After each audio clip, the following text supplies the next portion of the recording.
Si, como dice Erich Fromm, el emerger del hombre maduro es el objetivo tanto del Zen oriental como del psicoanálisis occidental, y si el hombre a ese nivel se ha deshecho de sus triviales miedos a la inseguridad, de la unilateralidad de su tendencia razonadora, cabe la esperanza de que los seres humanos alcancen una mejor comprensión del significado de la realidad. No es necesario añadir que esto implica dejar atrás toda forma de avaricia y la superación de la adoración del ego. Así el Satori, o lo que tratamos de definir como iluminación, puede ser el instrumento que permita a la persona emerger en la cima de su madurez, con la connotación más amplia posible y dentro de un marco de referencia humanista. Es importante indicar que Fromm dice desecho de sus triviales miedos a la inseguridad. Él no dice que se deba abandonar la inseguridad. Siendo una persona muy insegura, esta declaración me reconforta enormemente. Como profesor y como persona, o tal vez mejor como persona que enseña, distinguiendo así quién soy de lo que a veces hago, no se me pide ser perfecto, solo se me pide trabajar hacia una ampliación de la conciencia de mis inseguridades y hacia ser cada vez más capaz de mostrarme compasivo con ellas. Yo defino la compasión como ver lo que es tan completamente como sea posible, sin juicio.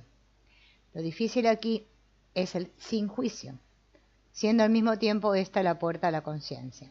Para expandir la conciencia y ampliar la conciencia tenemos que dejar de juzgar.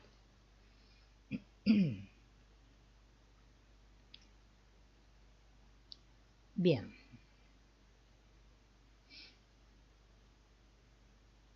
Es muy fácil pensar que lo que sentimos y pensamos en realidad contiene y agota quiénes somos. En mi cabeza sé que no soy lo que siento y pienso y que cualquier cosa que surja no tiene una permanencia intrínseca. Sé eso, y eso es fundamental para ser capaz de autoproclamarse budista. Pero eso no es lo que uno siente cuando está en medio de la experiencia. En realidad solo hay 4 fundamentos para ser budista, que son: 1. Todas las cosas son impermanentes y no hay sustancia esencial o concepto que sea permanente. 2. Todas las emociones traen dolor y sufrimiento y no hay emoción que sea puramente placentera. 3. Todo fenómeno es ilusorio y vacío. 4. La iluminación está más allá de los conceptos. No se trata de un cielo dichoso y perfecto, sino más bien de una liberación de la ilusión. Esta lista debe ser más que suficiente para causar inseguridad, aunque no estuviera presente anteriormente. Por el momento vamos a continuar hablando sobre la inseguridad.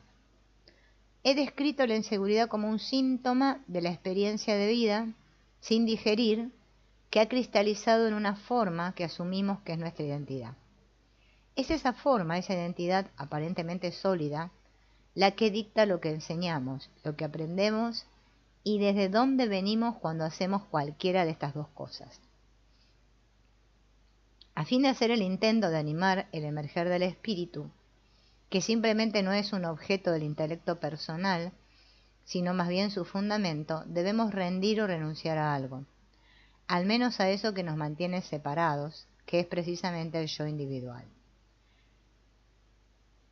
Veremos ahora una charla del 2024 dada por Mike Boxall, que dice así: el nivel del espíritu no es una simple herramienta de carpintero. Este es un intento de abrir un debate sobre la terapia cráneo-sacral y los niveles de conciencia desde los que nos aproximamos al trabajo. Habitualmente solemos referirnos a los niveles de cuerpo, mente y espíritu, y supongo que todos, como orgullosos o avergonzados propietarios, tenemos una idea bastante precisa de a qué nos referimos con la palabra cuerpo. Todos también tenemos una interpretación de a qué nos referimos con la palabra mente, aunque habrá menos consenso respecto a su significado y extensión. Sospecho, no obstante, que pensar en qué es espíritu será mucho más vago. Y lo mismo ocurre con cualquier trabajo que hagamos espiritual. Algunos se dan cuenta y experimentan que el trabajo aborda diferentes problemas. Bien. La palabra sobre los modelos, budismo, cristiandad, judaísmo, filosofía, psicología,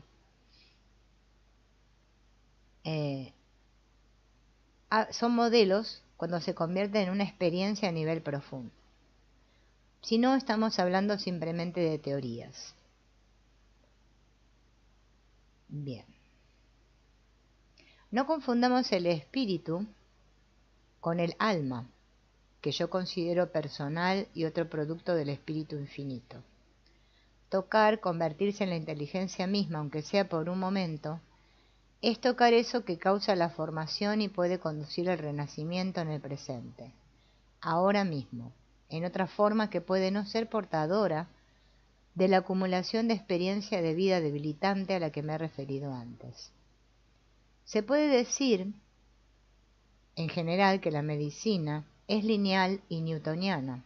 Todo lo que ocurre tiene una causa definida y da lugar a un efecto definido. Es decir, el mundo es mecánico, como un reloj. Cada tic va seguido un toc. A lo largo de los años, el cambio decisivo ha consistido en reconocer que la naturaleza es invariablemente no lineal. ¿Qué significa esto? Que no podemos limitarnos a usar nuestros intelectos para racionalizar secuencias de causas y efectos o diagnosticar y pronosticar y remediar.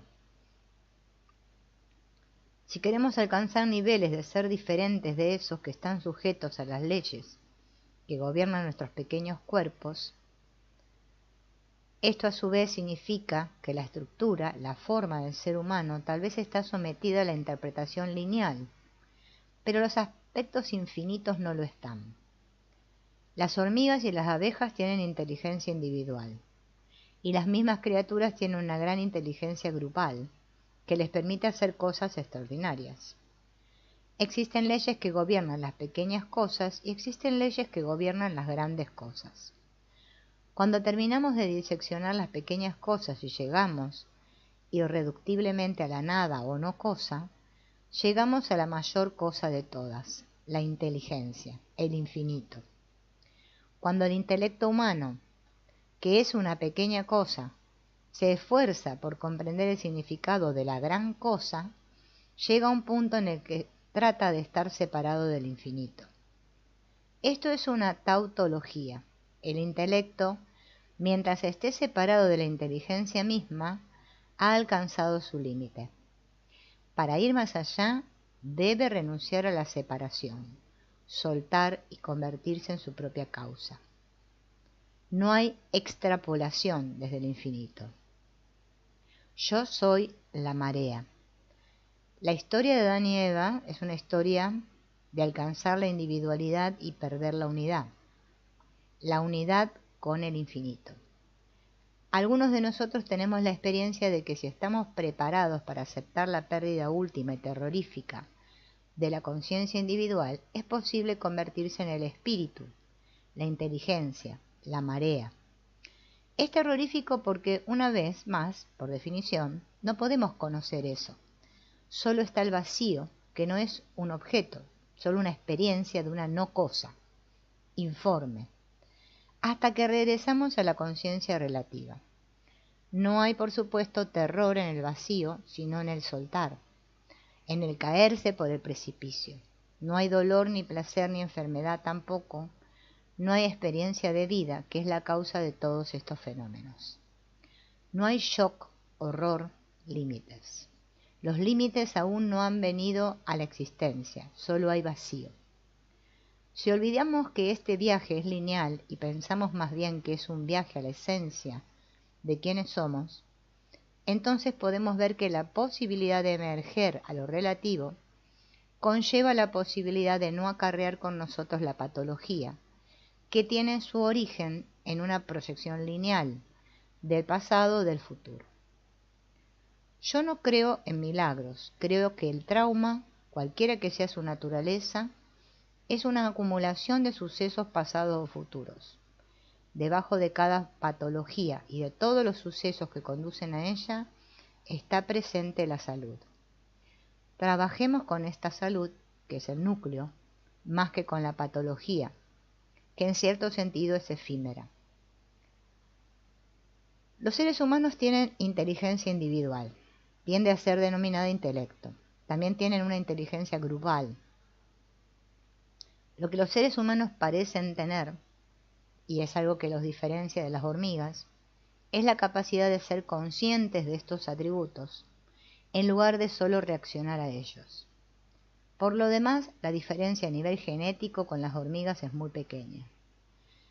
Existen jerarquías de inteligencia. Un ser humano tiene una idea precisa de cómo se reproduce el conejo, y no creo que los conejos sepan cómo nos reproducimos los seres humanos. Ni siquiera creo que se planteen la pregunta. Aunque los conejos son, evidentemente, conscientes del ser humano y pueden mirarlo con hostilidad o amistosamente, en función de su experiencia lineal. El espíritu es informe para los sentidos, aunque en mi modelo es el fundamento último de los sentidos. Usa la palabra inteligencia si lo prefieres. El intelecto es consciente de la palabra espíritu, pero solo puede tomar conciencia de él convirtiéndose en él. No obstante, el intelecto es un producto de la inteligencia, de modo que cuando nos convertimos en espíritu, es decir, cuando nos convertimos en nuestra propia causa, en ese momento ya no somos nosotros. Estoy intentando decir que los niveles más profundos, causales, del ser, no están en el ámbito del ego ni de nada personal. Son una experiencia, no un concepto. ¿A dónde se va el ego? A ninguna parte, está ahí. Pero la conciencia no está. Por extensión, a nivel de esta inteligencia o espíritu, ¿dónde está la patología? ¿Dónde está la medicina? ¿Dónde estoy yo? Están allí, pero no están en la conciencia. En ese instante que es ahora, sin pasado o futuro lineal, aún no han venido a la forma. Esto es a un nivel absoluto, tal vez, a nivel más relativo. El ordenador ha abierto una nueva página sin cerrar la que estaba abierta debajo.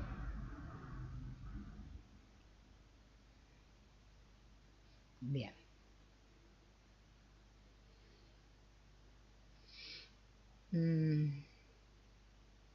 Tal vez sepas que la otra página está debajo, pero hasta que no cierres la de arriba, no podrás probarlo. No hay experiencia. Es teoría.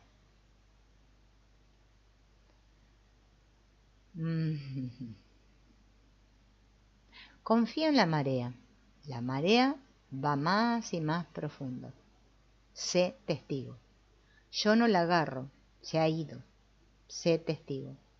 Aquí el dolor. No tengo que remediarlo. Sé testigo. Siempre más profundo. ¿Dónde queda ahora el dolor? Sé testigo. He hecho todo lo que había que hacer. ¿Quién toca y quién es tocado? Conciencia. El vacío, inmóvil en el océano, lo informe se agita. La oscuridad se encuentra con la luz y encarna. Tú y yo somos nosotros. Siempre ha sido así. ¿Dónde queda ahora la pérdida? Como dijo Buda, la iluminación está en el cuerpo es luz en último término.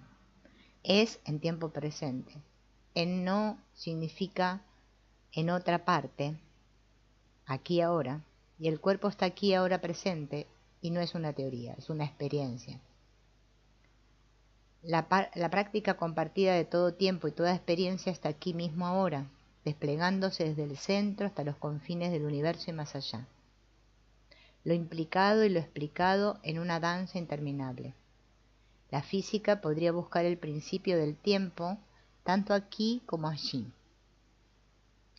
Tocar a alguien desde la quietud es convertirse en un fulcro para que esa quietud sea tocada en el otro, tanto si eso se experimenta conscientemente como si no. Hundirse seguidamente en el vacío es tocar el vacío, no solo de esa persona, sino el vacío. Es posible que la conciencia del cliente esté a un nivel mucho más físico, pero la inteligencia es tocada a nivel profundo. Y yo no diría que se produce la curación, sino que se recuerda la salud. Mi experiencia es que la experiencia de vida relativa y superficial basada en el ego puede parecer que continúa adelante, pero se ha abierto una puerta al cambio. Un cambio no solo en el cliente, sino en todo el campo experimental.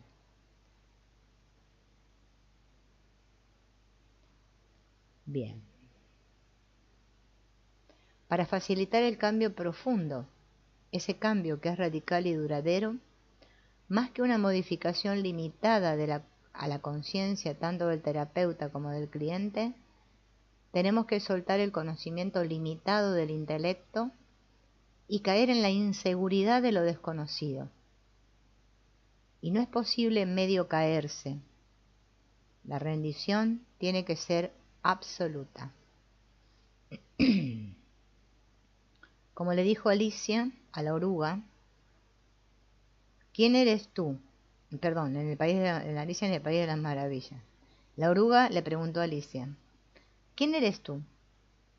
Esta no es la mejor manera de animar una conversación. Y Alicia replicó con timidez, yo apenas lo sé, señor. De momento al menos sé quién era cuando me levanté esta mañana, pero creo que he sido cambiada varias veces desde entonces.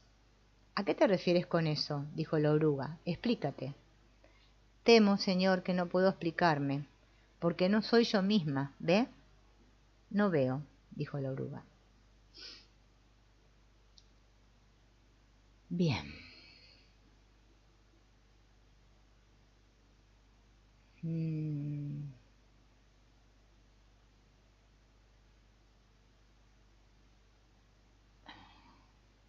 Bueno, ahora viene una hipótesis muy densa. No hay karma en el verdadero presente. Y esto necesita un extenso comentario. Dice, no considero que el espíritu sea un objeto ahí fuera con el que podemos trabajar, que podríamos hacerlo, por ejemplo, con el miedo o la ira, con la felicidad y la alegría.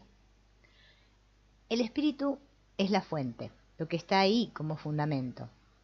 Cuando soltamos todo apego al yo ilusorio, al que nos aferramos con tanta desesperación, volvemos a la rendición y al dejarnos caer por el precipicio, si el espíritu no es una forma, sino que más bien es análogo al fundamento, que algo que simplemente es, entonces se vuelve muy difícil enseñarlo como sujeto. No puede ser enseñado, puede ser experimentado.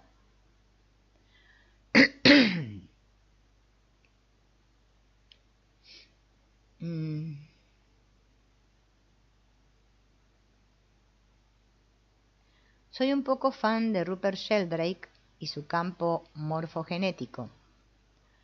Ese campo o espíritu no está en alguna parte ahí fuera, ni es algo que yo haya adquirido y que ahora esté en mi intelecto. Más bien es la experiencia colectiva humana cuando dejamos de estar separados. Aquí estamos hablando de la misma separación que está retratada de manera tan colorista en la historia de Adán y Eva. Sugiero que un modo de entender esta historia es como el emerger original del ego y del individuo y la pérdida de conciencia de la comunidad con la inteligencia misma. Tengo cuidado de decir pérdida de conciencia, pues el espíritu no puede perderse, solo extraviarse. Resulta más fácil acceder a ese estado, o cualquier cosa que elijamos llamarlo, con la práctica. Práctica es una palabra muy utilizada por los buscadores, y yo considero que significa estar en un camino. No creo que signifique alcanzar un objetivo. Perdón. Esto parece más bien materialismo espiritual y presenta dos problemas. El primero es que nunca estamos presentes. Siempre estamos intentando ser algo que no somos, o estar donde no estamos. Y segundo, que presuponemos que sabemos cuál es el objetivo. Esto en sí mismo es una limitación. Estar en un camino es paradójico, ciertamente, en la manera de hablar más habitual. Sugiere una progresión lineal, pero en otro contexto se pone el acento sobre la palabra estar. Según esta interpretación, el ser también es el camino y así presencia es todo lo que hay. No hay que ir a otra parte, simplemente se trata de expandir la conciencia de donde uno está. El camino entonces es expansión de y no progreso hacia. Me gusta este concepto, pues habla del principio femenino de nutrición, contacto y acogida, más que de ir ahí fuera y descubrir lo nuevo y lo heroico. Por supuesto hay lugar para ambos, simplemente siento que hemos perdido el equilibrio y por lo tanto tiendo a empujar el péndulo todo lo que puedo hacia lo femenino, que ha sufrido durante demasiado tiempo. Así, en términos de práctica de la modalidad que fuere y tomando como vehículo los diversos elementos que hemos tocado hasta ahora, yo experimento, y el feedback lo confirma, que ese estado profundo o nivel de ser es tocado en el cliente. No es necesario que el cliente sea consciente, pues ha sido tocado en el nivel en el que no hay un yo, ni un suyo, ni un mío, solo hay presencia. Y a partir de esa presencia, que es espíritu, puede ocurrir un nuevo nacimiento. Ese nuevo nacimiento no tiene por qué llevar toda la continuidad de material, las historias que llevamos con nosotros y con las que nos hemos identificado. El renacimiento es posible aquí y ahora. De hecho, si pensamos con claridad sobre esta declaración que estamos haciendo, el renacimiento solo puede ocurrir aquí y ahora. Esto es la verdad. Y cualquier otra cosa es un concepto sobre otro tiempo o lugar, hipotético, no una verdad. Bien. No es necesario que el consultante o el cliente sepa.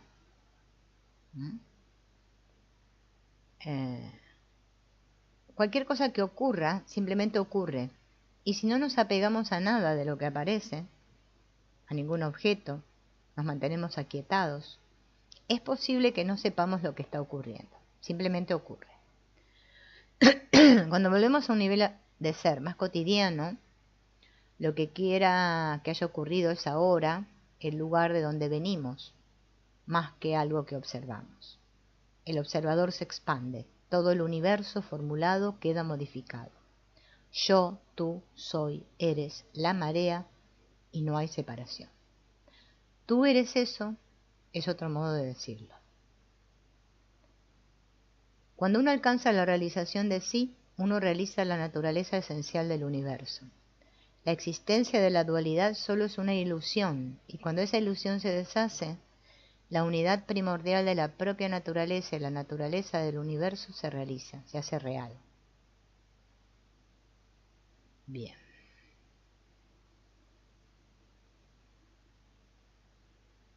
Me parece muy desafortunado que haya tanta distancia entre lo que se considera sagrado y lo que se considera profano.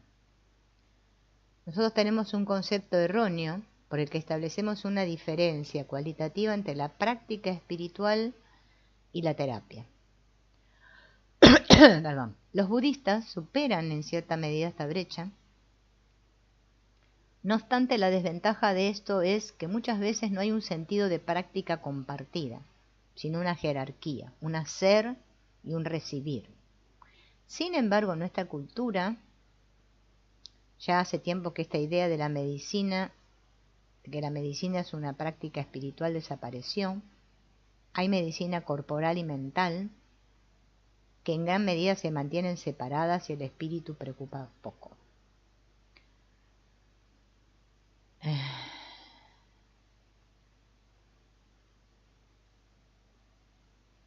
Bien.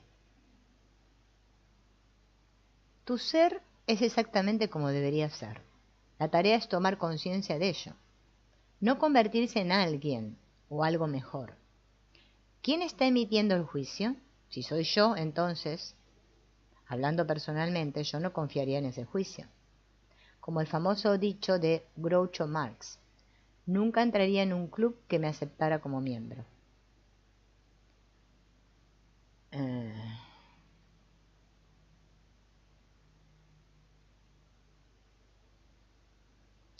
Lao Tse dijo, el Tao que puede ser descrito no es el verdadero Tao.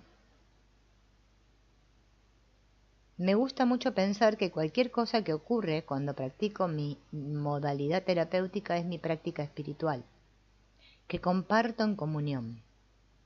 Yo tengo una visión, una intuición de que lo que nos separa es minúsculo en comparación con lo que tenemos en común. No puedo probarlo, pero la física lo hace. Y que lo que tenemos en común es el espíritu. Esta, entonces, es la salud que deberíamos buscar, en lugar de seguir fortaleciendo con nuestra atención las diferencias que son la patología. Podemos prestar un gran servicio facilitando lo mejor que sepamos la realización en los demás de su verdadera identidad. Hemos de hacer esto renunciando a ese espejismo que es nuestro yo personal. Cuando estoy en contacto con los demás, particularmente a nivel profundo, estoy en contacto con eso que también soy yo, el espíritu. Dijo Albert Einstein, el ser humano es parte de una totalidad que nosotros denominamos el universo. Nos experimentamos a nosotros mismos, nuestros pensamientos y sentimientos como algo separado del resto. Es una especie de ilusión óptica de la conciencia. Esta ilusión es una especie de prisión para nosotros que nos restringe a nuestros deseos personales y al afecto de las pocas personas que tenemos más cerca. Nuestra tarea debe ser la de liberarnos a nosotros mismos de la prisión, ensanchando nuestro círculo de compasión para abrazar a todas las criaturas vivas y la totalidad de la naturaleza en su belleza. El verdadero valor del ser humano queda determinado por la medida y el sentido en que ha obtenido la liberación del yo. Necesitaremos una manera de pensar sustancialmente diferente si la humanidad ha de sobrevivir. ¿Sabían que Einstein era budista? Yo no creo que lo supiera, pero tampoco creo que se sentiría insultado. Esto también soy yo, otro ser sensible. Ser ordinario es tan difícil. Lo que todos queremos es ser especiales, separados, mejores, peores. Si insistimos en tener un complejo de inferioridad en lugar de un complejo de superioridad. El problema de estar separado es que la separación es muy pequeña, es finita, una abstracción de lo que habría si pudiéramos darnos cuenta de nuestra realidad infinita. La mayor parte del tiempo que hablamos de la quietud, hablamos de ella como un objeto, una herramienta. La quietud dinámica es un estado de ser, no algo que hagamos. Podríamos describirla como Dios mirando hacia afuera. Qué bello, ¿no?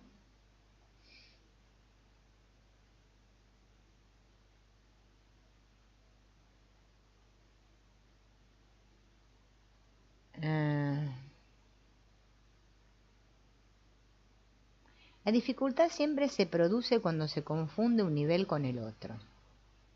Dad al César lo que es del César y a Dios lo que es de Dios. A nivel más profundo no se puede trabajar con el espíritu en una relación sujeto-objeto, simplemente una expresión dinámica del espíritu. Este nivel no es alcanzable desde el ego o el intelecto. No me cabe duda de que la ruta hacia la práctica a este nivel es la rendición. Una de las ventajas de la rendición es que cuando es verdadera, ya no es necesario afirmar que la experiencia de otra persona está equivocada. Es muy agradable percibir diferencias. Tal vez estoy hablando de la ancianidad. ¿Es tan cómoda? Esta no es una propuesta para librarse del ego y el intelecto, sino más bien para rendirlos de vez en cuando a Dios, al espíritu. La rendición, como concepto, no es especialmente popular. Tiene connotaciones desafortunadas y da mucho miedo. El sabio nunca intenta almacenar cosas.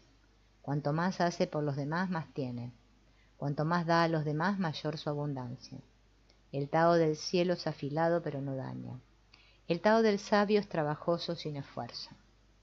Lo extraño del camino espiritual es que cuanto más profundiza uno en él, más ordinario parece. Es el ego quien quiere ser especial, y lo que había sido normal empieza a resultar horriblemente patológico. Lo que de hecho es, pues nunca ha sido nada más que una acumulación crónica de experiencias de vida no digeridas.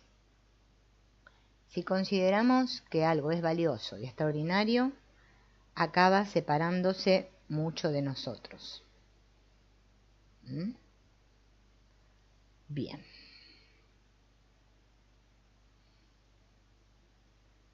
Bien.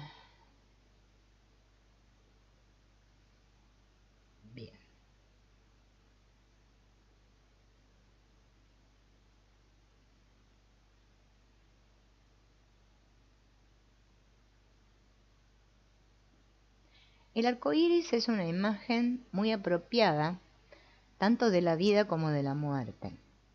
Está allí muy claramente en el cielo, incluso puedes fotografiarlo, pero otro nivel es una completa ilusión. Simplemente allí no hay nada. Es como un pensamiento o sentimiento, es real a un nivel, pero a otro nivel no es nada. Lo mismo ocurre con nuestra existencia. Yo soy real y sin embargo, ¿dónde estoy ubicado? En el yo que plantea la pregunta, ¿dónde está este yo? Hay una gran diferencia entre plantearse esta pregunta filosóficamente o intelectualmente y planteársela desde la quietud. Poco después de escribir este poema, volé a Florida y di un curso de 5 días en el precioso Centro Atlántico de las Artes, en Florida. Bien.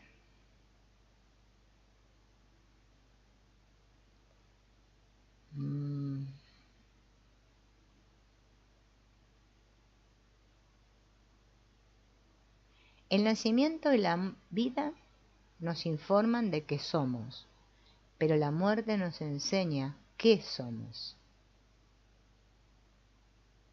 Qué buena frase. A ver.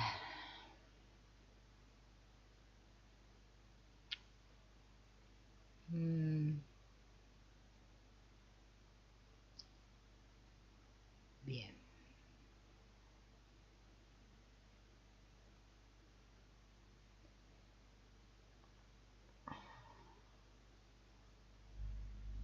¿Qué dice acá?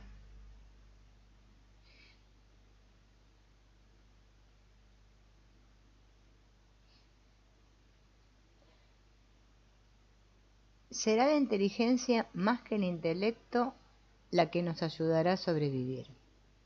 La gente cuya práctica no es diferente de su meditación o de su práctica espiritual, a menudo se preguntan por qué, si este tipo de trabajo produce resultados, no se enseña en las escuelas. Y la respuesta es muy simple, y no puede enseñarse en las escuelas, porque la espiritualidad no es un objeto. A las escuelas a menudo se les pregunta ¿qué temas enseñan? Evidentemente enseñan cosas objetivas y eso es completamente adecuado. Vamos a la escuela a adquirir información y estructura.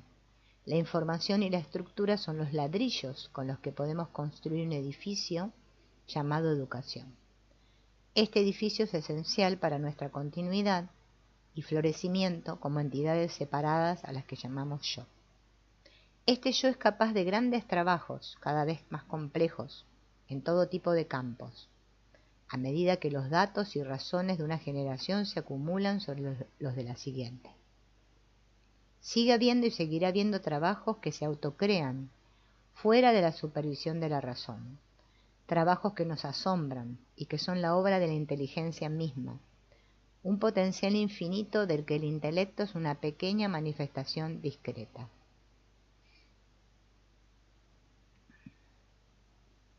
En el budismo, el conocimiento se considera un obstáculo para la comprensión, como un bloque de hielo que impide que el agua fluya. Se dice que si tomamos una cosa como verdad y nos apegamos a ella, aunque la verdad misma viniera a llamar a nuestra puerta, no la abriríamos. Para que las cosas se nos revelen, tenemos que estar dispuestos a abandonar nuestra visión respecto a ellas.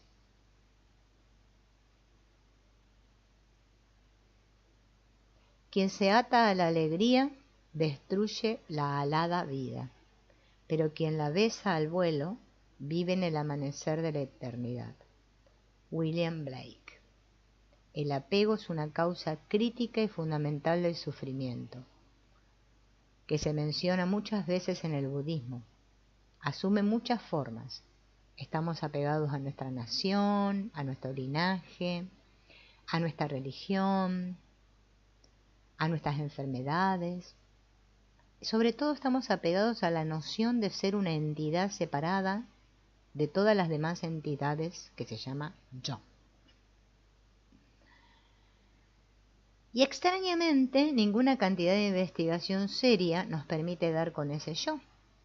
Puedo encontrar mi pie, y mi hígado, y mi pensamiento, y mi emoción, pero el ser que es dueño de estos atributos no puede ser hallado separadamente en ninguna parte. Sobre esto se podría escribir todo un libro, y ya lo han escrito.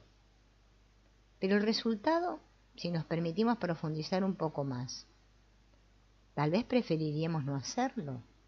Es que lo que pensábamos que estaba separado se convierte en una interacción entre todas las formas que surgen del vacío, y ninguna de ellas está intrínsecamente separada.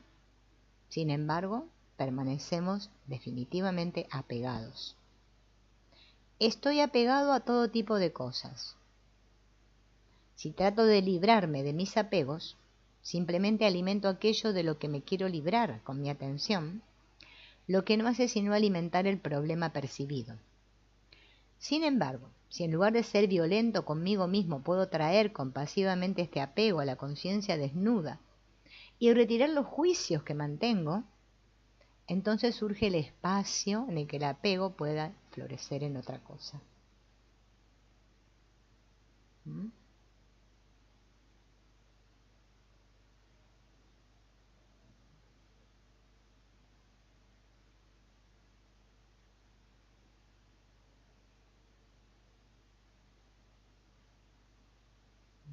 Pasa una historia.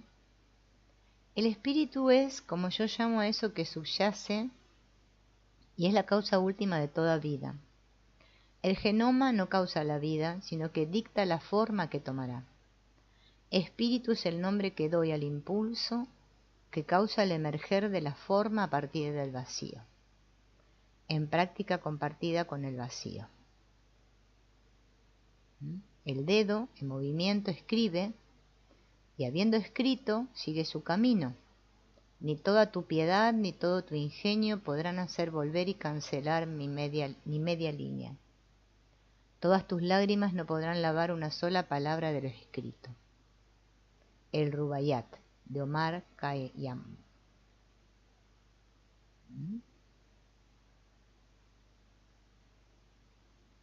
No es posible trabajar con el espíritu desde la forma. Solo es posible convertirse en el espíritu. Y esto requiere soltar la división, la separación, para convertirse en lo que es común.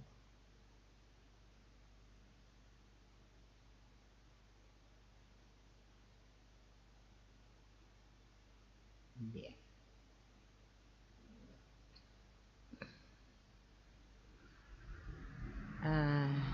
La quietud es el útero de la creación.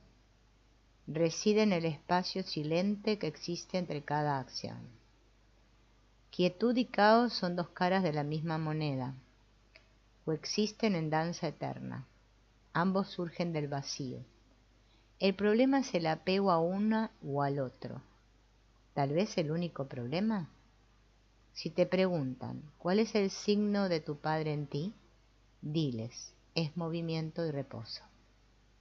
El Evangelio de Tomás. Muévete hacia lo que hace latir tu corazón tan salvajemente que tengas que pararte a tomar una respiración. Ofrece tu mente y observa cómo se revela un secreto. Tócame tan sutilmente que me disuelva como la luz del sol rompiéndose en una miríada de sombras. Déjame que te vea reír desde la planta de los pies hasta los confines más lejanos del universo. Y recuerda atesorar cuidadosamente tus lágrimas y embotellarlas con el dulce elixir del amor. No me cuentes con tono susurrante que estás trabajando en ti mismo. Ábrete al dolor surgido de los huesos que se rompen en el centro de ti, debe ser de ti. Hornea un pastel de corazón y cabeza de tu pecho, perdón, de tu pecho. Hornea un pastel de corazón y cabeza y déjame lamer el cuenco. Abraza el caos, deleítate en lo absurdo. Cánsate de la imitación. Alabánzate y elévate a cámara lenta como un pájaro multicolor. No hay final, no hay principio. Solo hay pasión por la vida, dijo Federico Fellini. En sánscrito, Dharmachakra significa la rueda del Dharma. Este mudra simboliza uno de los momentos más importantes en la vida de Buda, la ocasión en que predicó a sus compañeros el primer sermón después de su iluminación en el Parque de los Ciervos de Sarnath. Así denota la puesta en marcha de la rueda de la enseñanza del Dharma. En este mudra, el pulgar y el dedo índice de ambas manos se tocan en las puntas formando un círculo. Y este círculo representa la rueda del Dharma, o en términos metafísicos, la unión del método y la sabiduría. Si nosotros, individualmente, no nos tomamos el tiempo de practicar la conciencia del momento, no solo nos resultará difícil transformar el sufrimiento en nuestras propias vidas, sino que nos resultará difícil transformar el sufrimiento del mundo.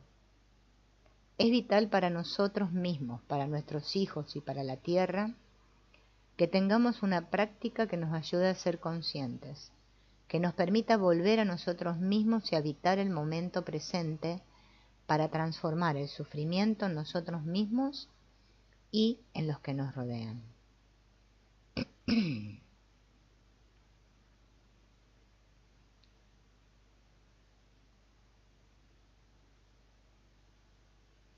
En el reino del pensamiento, nada puede conseguirse por la fuerza. Si empujas, los pensamientos se tropiezan consigo mismos. Si te esfuerzas, reina la confusión. Busca y lucha y todo lo que encontrarás será búsqueda y lucha.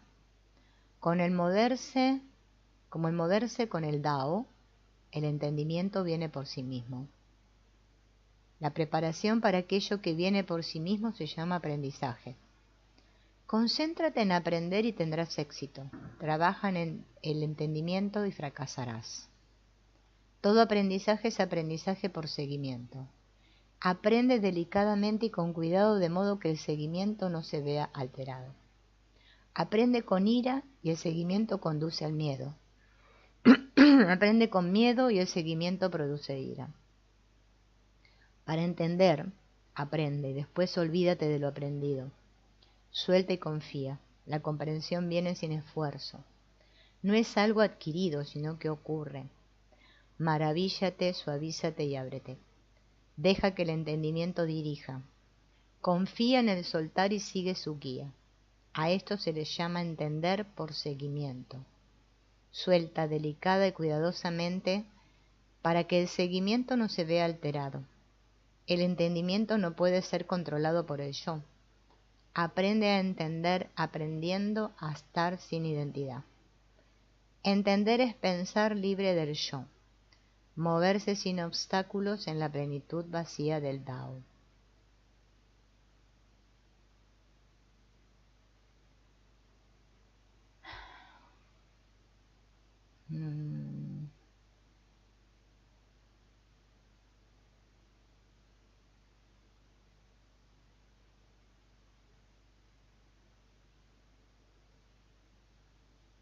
El principio y el final no están separados.